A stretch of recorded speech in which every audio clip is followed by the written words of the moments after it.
Hindi araw-araw Pasko, pero this coming Black Friday, November 28, Friday, from 12 a.m. to 11:59 p.m. at runitext.com, para na ring Pasko. Kasi tulad nito, ipapakita namin sa inyo, some of the collector sets of playing cards is on sale. For example, this one. This is the Botanica collector set. Ang regular price niya is 20,950.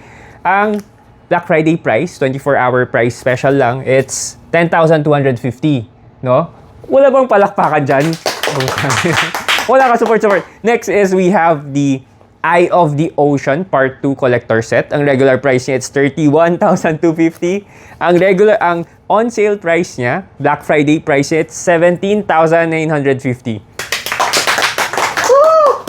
Also, we have the Shadows of London collector set. It's 13,650 regular price niya. Ang Black Friday price niya it's 7,950.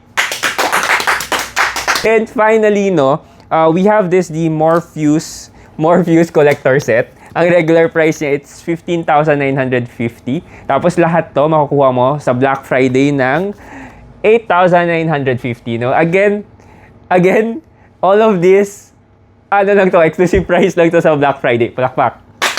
Up. Palakpak. Up. Okay. This coming Friday, 24 hours lang to. Black Friday, November 28. Exclusively at runitdex.com. Palakpak. Yun lang.